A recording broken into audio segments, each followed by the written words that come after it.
The city of Salem, Massachusetts, has its 400th birthday this year. Founded in 1626, Salem was the first English town in Massachusetts Bay. Its existence as Salem predates the founding of the Massachusetts Bay Colony itself. Of course, native settlements in the area date back much, much longer. The original inhabitants of what is now Salem called the area Namkeg, which means fishing place. Namkeg was a thriving settlement until European disease ravaged the eastern coast of New England from 1616 to 1619. In 1624, the Dorchester Company sent a man named Roger Conant to lead the colony they were trying to establish on Cape Ann, to the north of where Salem sits today. Conant and 20 families later relocated and settled in the fishing place in 1626. So Conant is considered Salem's founder, and a statue of him stands in the city right in front of the Salem Witch Museum. In 1628, the Massachusetts Bay Company bought out the Dorchester Company's holdings on Cape Ann, and John Endicott was appointed governor of the Massachusetts Bay Colony. He sailed to New England with 100 colonists and established his government in Salem.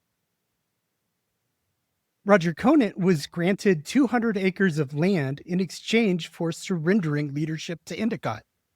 After this peace was forged, the story goes that the community was renamed Salem, a Hellenized form of shalom, the Hebrew word for peace. The first church in Salem was formed in August 1629. It's important to note that in colonial Massachusetts, a church was a body of people and not a building. The building didn't come until 1635. Until then, members met in private homes. Samuel Skelton was elected to be the first pastor, and Francis Higginson was elected to be the teacher. Francis Higginson, by the way, was the father of John Higginson, who served as Salem's senior minister during the witch trials. Unfortunately, neither Francis Higginson nor Samuel Skelton lived to see the construction of the church's first building.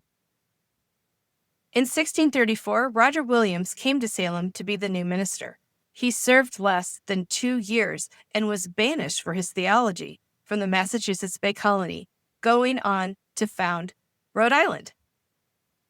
And then Williams' successor in Salem was Hugh Peter.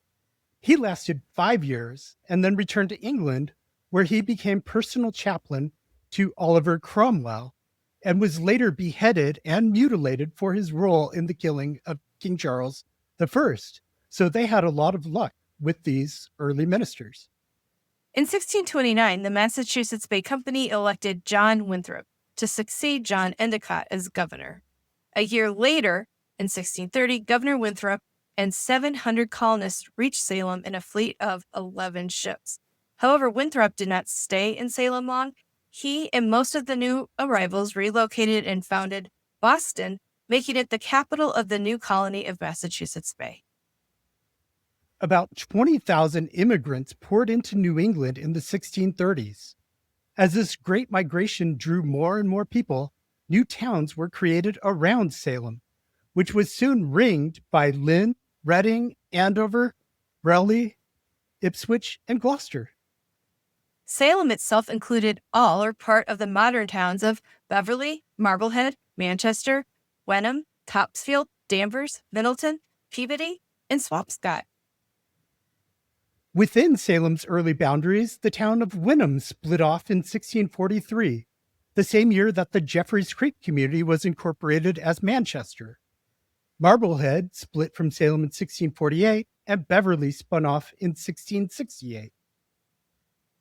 Most of the population of Salem lived near the bustling port, while others resided to the west and in an area known as Salem Farms, which included a small settlement called Salem Village.